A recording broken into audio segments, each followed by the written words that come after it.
Hello and welcome to the Grueling Truth Radio Network and the Best Available Draft Podcast.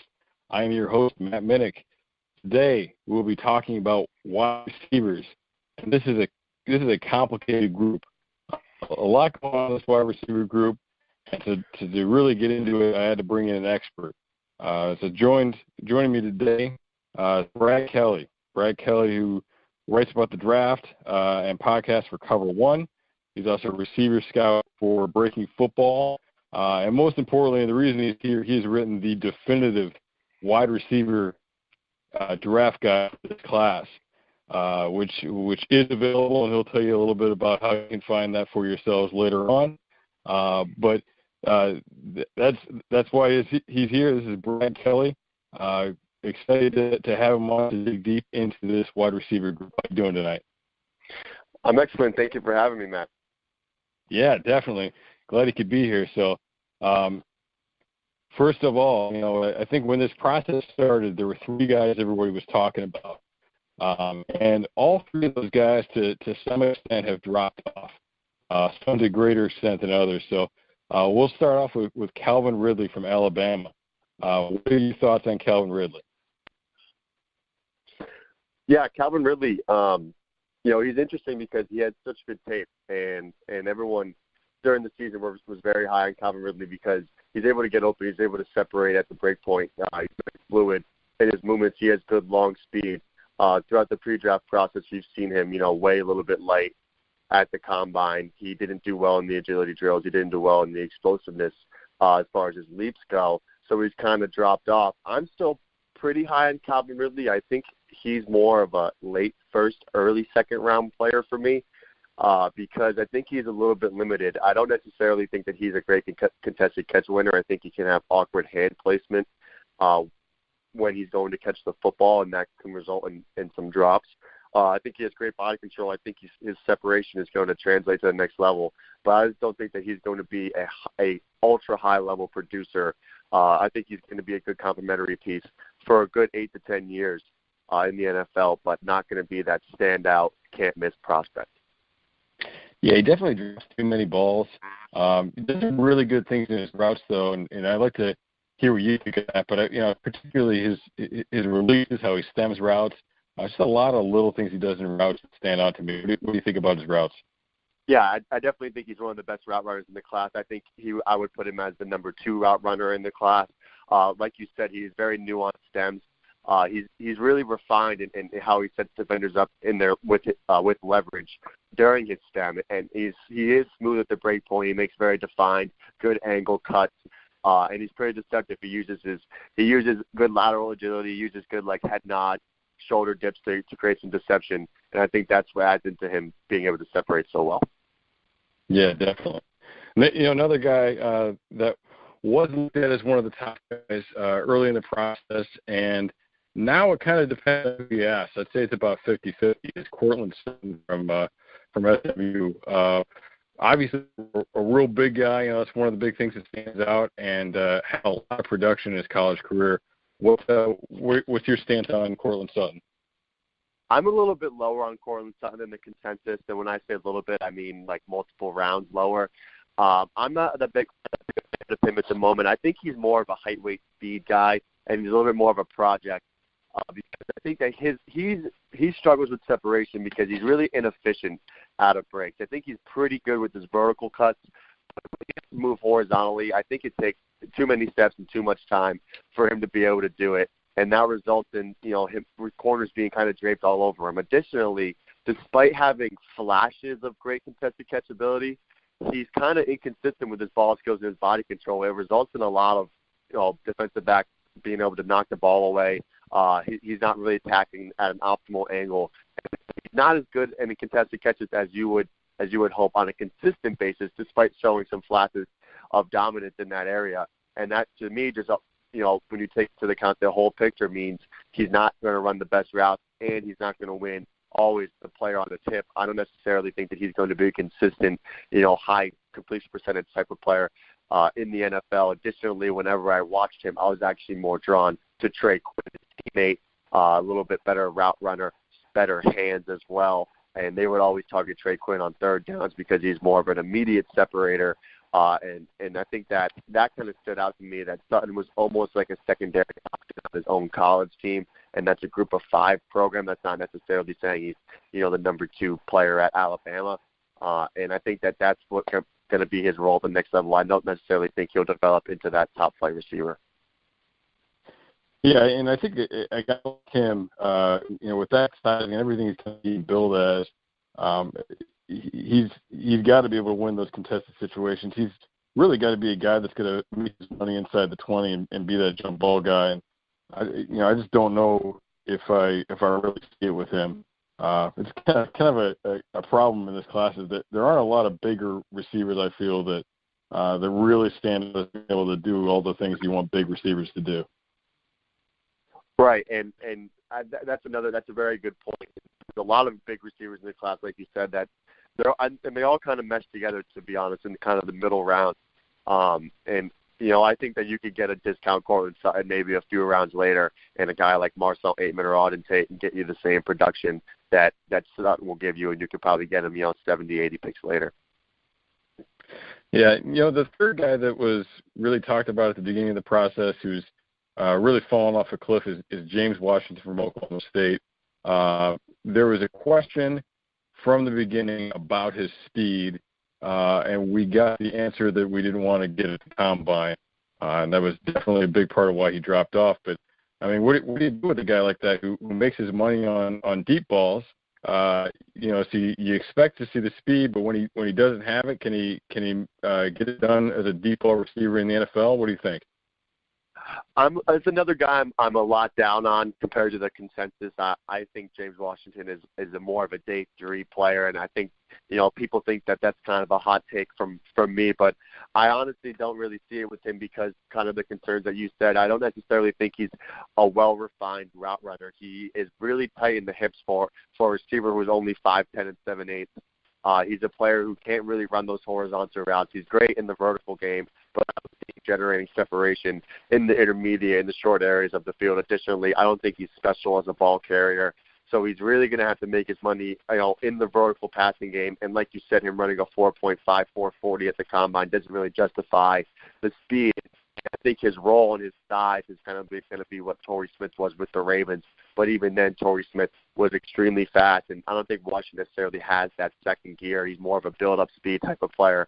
And another guy who is good at the contested catches, but that's why you'll see some awkward hand placement out of him when he's going to catch the football, and he's a player who needs to be more consistent in that area. I think that he's almost a little bit slower Torrey Smith from his days in Baltimore, and since he's more of a niche player, I wouldn't necessarily take him in the first 2 days of the draft. Yeah, again, you want big receivers to do certain things, and you definitely want your deep ball receivers to be running 4.4. So, that's definitely a big time concern there. So, we move on from those guys into a group of guys that are now being considered amongst the top receivers, and a couple of guys who are rumored to have a chance in the first round, but definitely be earlier guys. So the first I'll start off with is DJ Moore. Moore's a guy whose speed has really stood out. Didn't play in the Big Ten, but didn't play at a program that's really known for putting out great NFL athletes. At least not lately. But what's your stance on DJ Moore? I'm very high on DJ Moore. He's my number 2 overall wide receiver. I think he had very, very solid production against higher end teams when they played this past season. And I think that he's a guy who his measurements at the combine were huge for him. I think to 6 feet and 210 pounds, or I think it was 210. He's built very well. He's very body. He's very rocked up. And he's a guy who I think he's very well-rounded. I think he's a good route runner. I don't think he's great, but I think he's a good route runner, and he shows some nuance in his stem. He's able to step outside the framework of his hips and really cut vertically and horizontally very well. He's very efficient out of breaks, and he's also a guy who has great body control, the ability to rise up on 1 foot, in the end zone and in the red zone, and to really win those contested catches. And then additionally, despite some inconsistencies with his hands, I think he has good hands. I think he has strong hands. He's able to win through contact, and he was very heavily involved in this.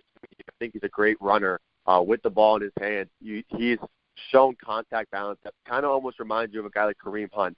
As far as his contact balance goes, I'm not saying he's necessarily at that level, but he is very thick in the lower body as well, and has very good balance. He's able to bounce off tacklers, pick up yardage, when he catches the ball underneath. He reminds me a lot of Golden Tate coming out of Notre Dame, and I think that type of projection and production is going to be for DJ Moore. Yeah, I definitely think he makes some tough catches in addition to having the speed. So, and he makes plays, with the ball in his hands as well.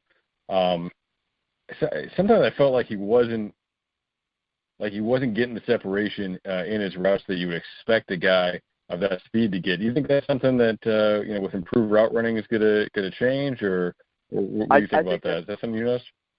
I think that's a fair assessment. I don't think he's necessarily a guy who generates a ton of separation, but I do think he gets a decent amount, a good amount, and him being so young as well is another reason why I'm pretty high on him. I think that he has room to develop, and with his athleticism, he has room to develop.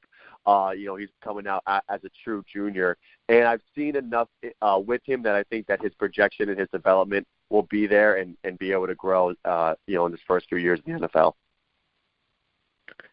Another guy that's stock has really been rising, and I really think could slip into the end of the first round is Michael Gallup from Colorado State. I see all the makings of a future number one receiver in a class where there's not really a lot of guys that are showing that aspect and that they could develop into that guy. What do you think about Gallup? You think that could be his future, or you see him as more of a complimentary guy, or? I think he's more of a complimentary receiver. I'm not that high on Michael Gallup either. He's a guy who I think that he really wants to be a technician in his routes, but he kind of struggles with length at the quarterback position. Going back to when I was at the Senior Bowl in Mobile, he really struggled with going against Isaac Yiadom from Boston College, and that length at the line of scrimmage. Additionally, Gallup really struggles to move laterally throughout his routes, throughout his stem, and I think that was evident on film and reinforced by his poor short shuttle time at the NFL Combine. And I think that really limits his separation. I think he can separate. He's a decent route runner. He's pretty good, probably on the same level as a DJ Moore. But his lack of lateral agility is really what comes back to haunt him. And I think that that's a concern the next level against players. He was contacted in his stems a lot in college. And I think going against players in the NFL who are a little bit more, based off technique rather than necessarily contacting receivers, he's going to have the corners kind of draped all over him throughout his time at the next level and not necessarily be able to produce, at a completely high level. So I think he's more of a complimentary receiver, a possible day 2 pick. I would probably take him early on day 3 and be like a number 3 type of guy for me. Okay. Yeah, my hesitation with him, and you mentioned they're going to be all over him in the NFL.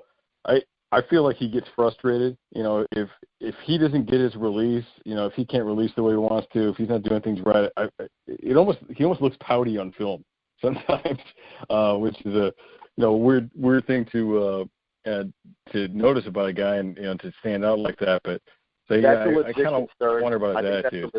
That's a legit concern. Even in Mobile, we saw a few plays where his effort looked really low, and kind of like you said, kind of looking like he was disengaged in practice. Even one play, he was overthrown, and the other 21 guys and it was interception. The other 21 guys in the field were still playing. As the interception run back was going, and he decided to walk off the field, he essentially stopped playing. And that didn't really sit right with me. I think that his effort issues kind of can be present. Hopefully that changes at the next level, and maybe it was just a one-time type of thing that I saw live. But that is an area of concern with him as well. Now, next guy I'll mention, you want to talk about effort. A guy who worked his way up from a walk-on spot at Memphis and had almost 100 catches each of the last 2 seasons. Anthony Miller. What's your take on Miller? I'm a huge Anthony Miller fan. I think that he has the best tape in the class among the wide receivers. I love watching him play. He's a guy who, despite only being 5'11", is well built. He's over 200 pounds. And he's a guy who plays a lot bigger than 5'11". He's a guy who plays like he's 6'4". He's better in contested catches than a ton of the big receivers in this class because he's strong. He can win through contact. He's a dog in how he attacks the football. I think he's a very good route runner as well. He really changes his pace in his stems well, and that really deceives defensive backs at a good rate. Additionally, he's shown the ability to get off press. He's shown the ability as a ball carrier, another guy who has good contact balance, really great vision as a ball carrier as well. I'm a huge fan of Anthony Miller, and I think that he's definitely a top 50 player for me. I don't necessarily think he'll go that high because he will probably project as a slot despite showing the traits. NFL teams will project him as a slot receiver despite showing the traits to win a little bit more on the outside. But I think that he's going to be a guy who's a lot like Emmanuel Sanders at the next level, who can kind of play outside as a Z type of receiver and then moonlight in the slot and really produce at a higher level like he had the last 3 years at Memphis. Yeah, I think he's a guy that can definitely do both. And the more I dove into his film, the more I saw it. I definitely think he can play inside and outside. Great speed, runs good routes, good hands, kind of drops some balls he shouldn't from time to time. But I actually, I don't know if it's legal to do this, not be talking about a white guy, but my comp firm is Julian Edelman. So it might be the first time anybody's ever comped Julian Edelman and it wasn't a lazy comp. But I see him as a guy that can do a little bit of it all, and a guy like you were saying, you want to get the ball in his hands because he can do some things in the screen game and make some plays out there. So I definitely see what you're talking about with him. I think he's going to be a steal for somebody. I agree totally. I think, and additionally, he's a guy who is just a fanatical effort when he blocks and getting in front of guys downfield, and he's just I think he's going to be a great addition to a team's locker room. I think he's going to be a great, player for whatever team drafts him, as a production player, as a person, in their building. Well, the next guy I'll mention is Christian Kirk. He's another guy that's kind of seen as a slot guy. 5'10", 200 pounds. Again, a ton of production in college, Texas A&M. What do you think of Kirk? I like Christian Kirk. I think that he's a middle of day two type of player. He's a guy who has showed pretty electric capabilities as a player with the ball in his hands, and that's in the screen game. That's after making catches in the intermediate, and as a punt and kick returner. He's an electric ball carrier. Despite not testing great in his agility scores, he had a good 40 time, and he's another guy as well, built at about 5'11" and over 200, or right around 200 pounds. Thick in the upper body.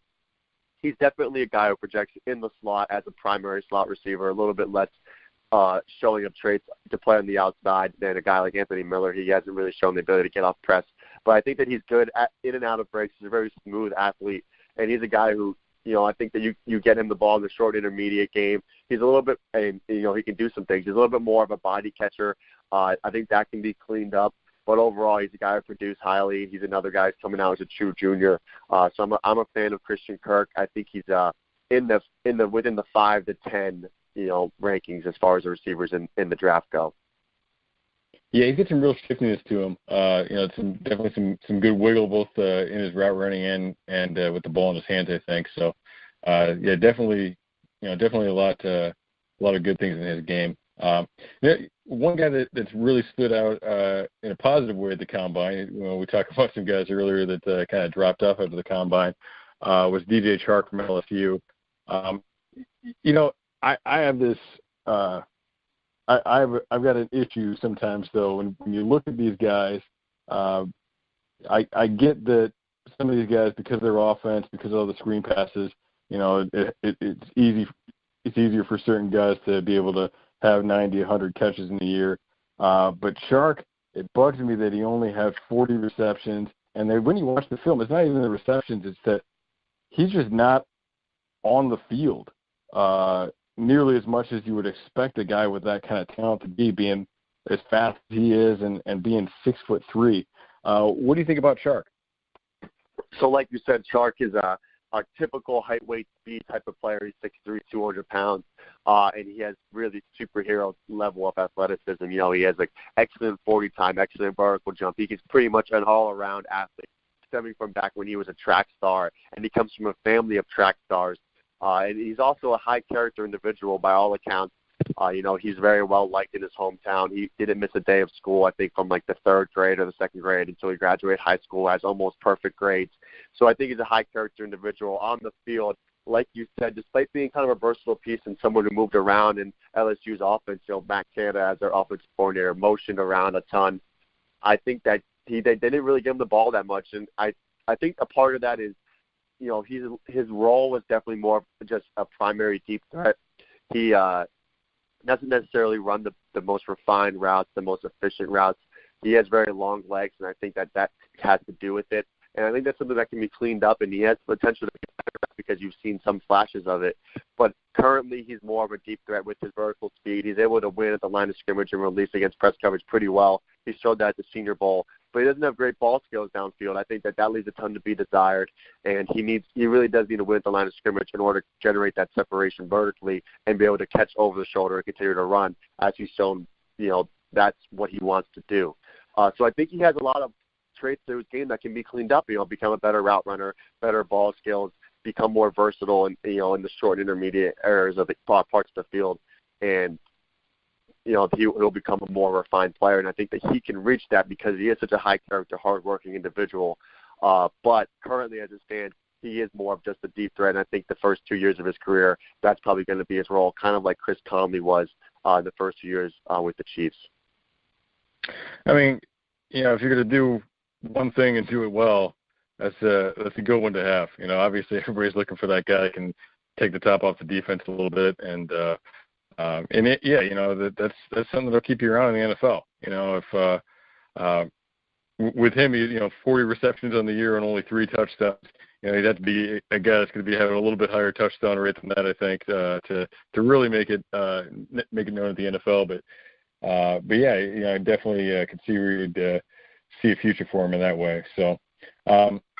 Now, another guy I mentioned, again, having the guru on here, one of the guys I've heard mentioned the most in terms of his route running ability, Deshaun Hamilton from Penn State.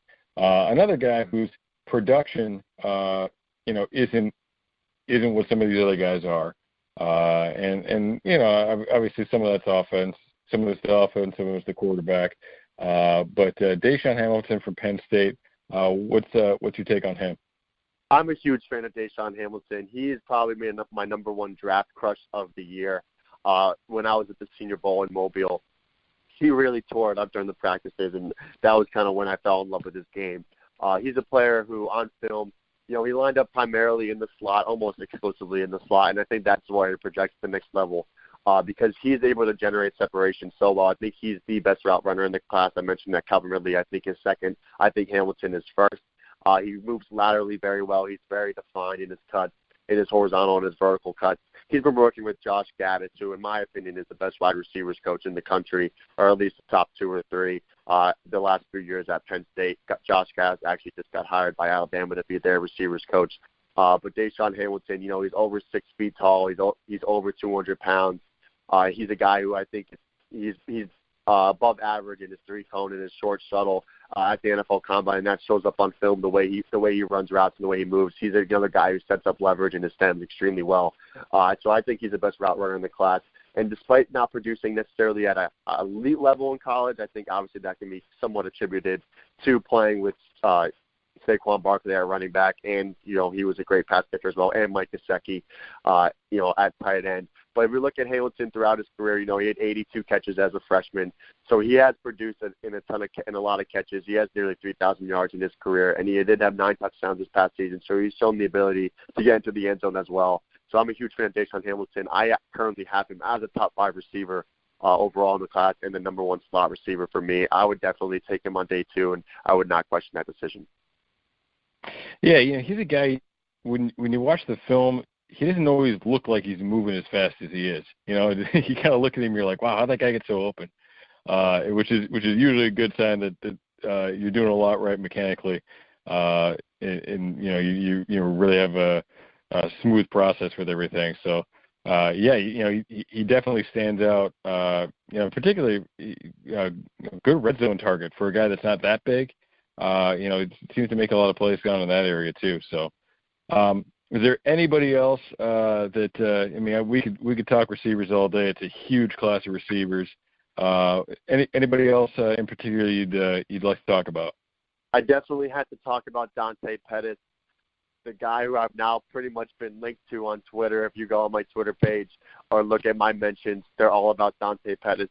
He is my number one ranked wide receiver, and I know, luckily today, actually, the consensus board came out. Arif Hassan does the consensus board. He takes all of the draft boards and makes them into one. And Pettis is consensus wide receiver number 8. I have him as number 1. The reason for that is I think he's the most well-rounded receiver in the class. He's a guy who's over 6 feet tall. He's a little bit light. He's only 186 pounds. That's the main concern that everybody has with him. However, he is only 22 years old. After my 22nd birthday, I put on a ton of weight. I think that you'll be fine putting on weight, getting to about 195 pounds and being the same size as Stephon Diggs. When you look at his game, he's a guy who I think he runs great routes. In my opinion, he's the 3rd best route runner in the class. Very, very smooth, very flexible, and very bendy as an athlete. Maybe the best flexibility I've seen in this class out of any player in the class. He's very, very able to open up his hips, run his stems well. He's an accelerator. He has long strides, but he's still quick. He's able to open up his hips and drop some nuanced stems on some defensive backs. Good speed, ran in the high 4.4s at his pro day. Has a good vertical and a good broad jump. He's shown that before, and he's shown that on film. Additionally, the guy who's lined up outside, he's lined up in the slot. He's scored touchdowns running seam routes from H-back. So I think that he can be moved around a lot. I think that he's more of an inside guy maybe early on in his career, but as he can add a little bit more muscle, can move around to the outside. He's shown the ability to get off press because he has great hand usage. He's a willing blocker, high-effort player, and he's a great punt returner, 9 punt return touchdowns in college. Going back to when he was in high school, he was a 24'7" long jumper. He was 8th in the country in the long jump. He had Adoree Jackson was 4th in the country in the long jump that year. So essentially, we're talking about a guy who has the same explosiveness as Adoree Jackson, and that translates to his punt returning. He's one of the best punt return prospects we've ever seen with his 9 touchdowns in his career NCAA record. So Dante Pettis, I think, is an all-around complete receiver, and that's why he's atop my receiver board. Yeah, and if you're using him in the slot in the return game, so you're obviously getting a lot of good use out of him there. And everything with the return game makes him a guy you want to get the ball in his hands. And so I think creating some touches for him and getting the ball on some screens and creating some opportunity for him to make plays as part of your offense, even if he's not ready to be a major part of your offense, you definitely get to contribute some yardage there. Be a guy that can get some positive stuff done for you. So I'm definitely with you on that. He's very elusive, and I think his flexibility in the way he's able to bend goes into his elusiveness and how he's slippery as a route runner, another guy who has good balance. But he's able to bounce off tackles because he really can do some crazy things with his body, slip by guys, kind of slide by them, spin move. I think he has pretty much every move with the ball, and he's really able to avoid contact and how he moves and how explosive he is. So, yeah, he's definitely a great ball carrier. He reminds me a ton of Jeremy Maclin coming out of Missouri as far as his size, his usage goes, his role at the next level, and kind of what they can do on the field and the way they're able to run routes and be an elusive ball carrier. You mentioned before when we talked about Cortland Sutton, you mentioned Auden Tate is the guy you thought might be a better value for a bigger guy. What exactly is your take on Tate, and how do you think he fits into all this?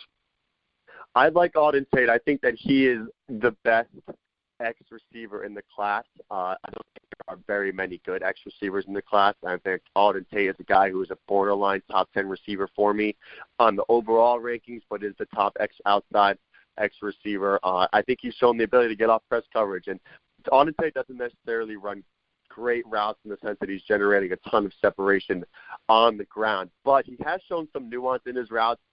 He just doesn't have the necessary, explosiveness and athleticism to be able to generate that separation on the ground. However, he's a guy who knows how to separate in the air, and I think for a big receiver, 6'5", almost 230 pounds, that's a little bit more important.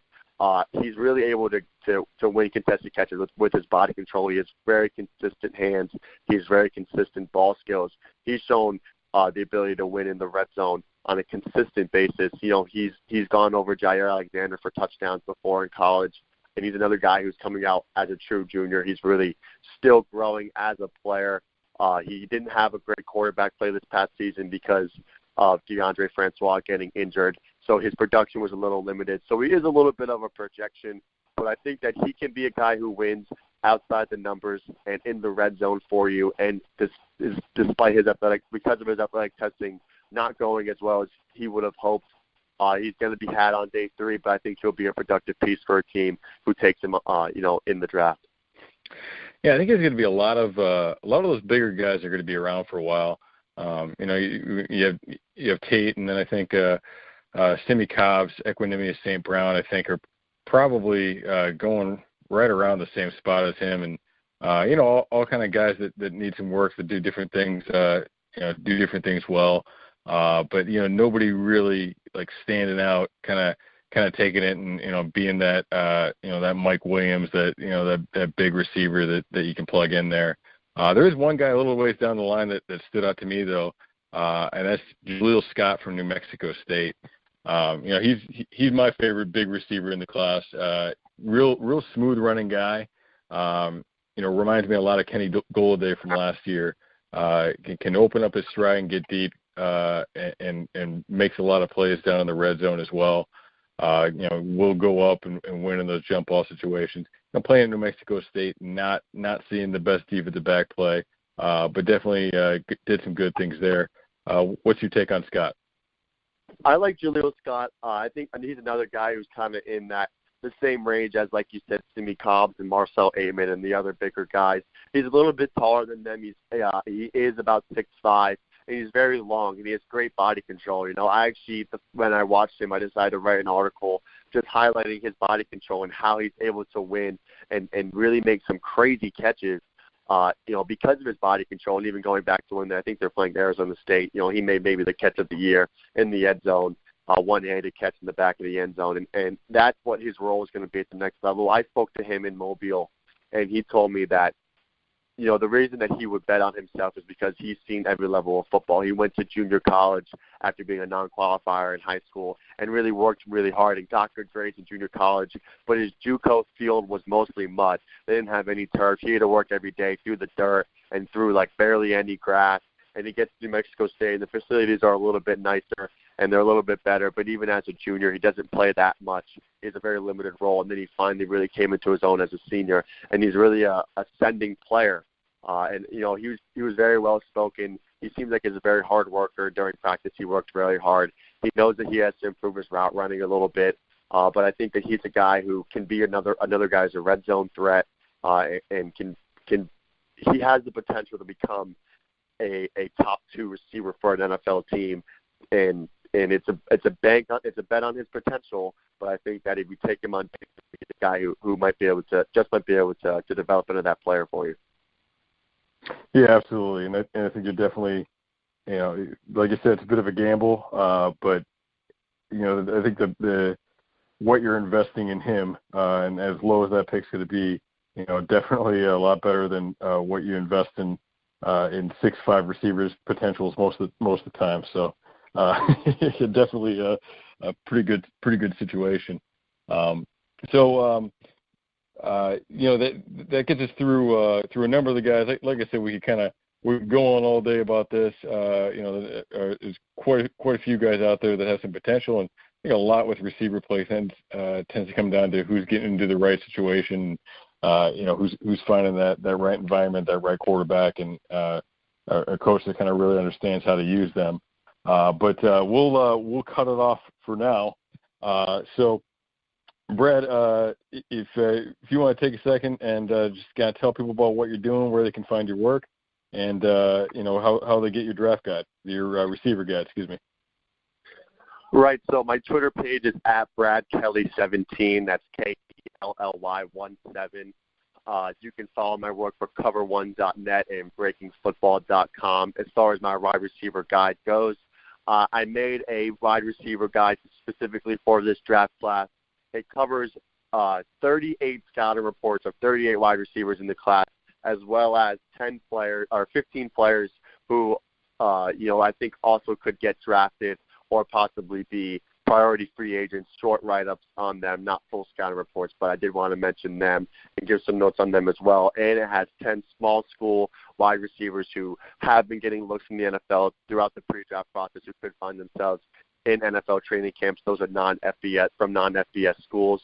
Additionally, it has the explanation of my grading scale number by number and long explanations about the traits that I'm looking for, and additionally picture examples of those traits. So it's very extensive as far as the explanation of how I grade, the amount of which I grade, why I value those traits at that specific level. And then I had a bonus article based on wide receiver mental processing that I wrote for cover1.net that just examines how a receiver has to think during their routes. And it has rankings, tiered rankings for positional rankings for the X's, for the Z's, for the slot receivers, and the overall rankings. It's close to 80 pages as far as a guide. It's for $10. You can find the link in my pinned tweet on Twitter. It's through PayPal, and you'll get it emailed to you right away. And it is as long as spent a ton of man hours on it. I always tell people, I've been telling them recently, I always watch Netflix while I work and watch film and do stuff. It's just kind of on in the background. And I finished the entire series of Friends and Better Call Saul throughout the time that I was working on the wide receiver draft guide. So it was a ton of hours went into it. And I just hope that people enjoy it and learn something from it. If I could teach everyone that buys it just one little thing, I don't necessarily think that I'm the end-all be-all wide receiver knowledge, but I think that I can teach some people something, and that everyone will learn something about evaluating and the traits that go into making a good wide receiver, and through the guide, and you'll be able to get all the scouting reports on the players as well. Yeah, I think when we had Jake Minich from South Dakota State, receiver, as a guest in the podcast, and he was a guy. I looked into him and been definitely saw some things that stuck out on his film. But as I looked throughout the draft community, nobody was talking about him. He's projected as being picked in the 5th or 6th round, but nobody's talking about it because it's such a huge class of receivers. But you're the only guy that I asked about him that had some information that had broken down that film, and having some of those small school guys in there and going a little bit deeper into that class, because that receiver class is so deep, definitely has some value to it. And really we're looking at first night of the draft. We're probably not going to see more than 2, maybe 3 receivers go off the board. So there's going to be a lot left to look into, and a lot of guys to dig into in that guide, throughout the entire draft. So not a bad little resource to have around. So, all right, well, we will cut it off for tonight for the best available draft podcast here on the Grueling Truth Radio Network. And remember, this Thursday we will be broadcasting the first round of the draft live. You're gonna listen to somebody talking about stuff and making you angry and that you're not going to agree with and want to yell at. Hey, that might as well be me. So turn us on, and mute Mel Kiper for a little bit. Get some real info on the prospects. We'll have myself, Mike Goodpastor. We'll also have a number of guests, some former NFL players will be calling in when their respective teams are on the clock, and we'll have a good time with it. So we'll be broadcasting the entirety of the first round again this year. So once again, for the Grueling Truth, I am Matt Minich, and my guest today was Brad Kelly. Thank you for tuning in, and we'll see you on Thursday.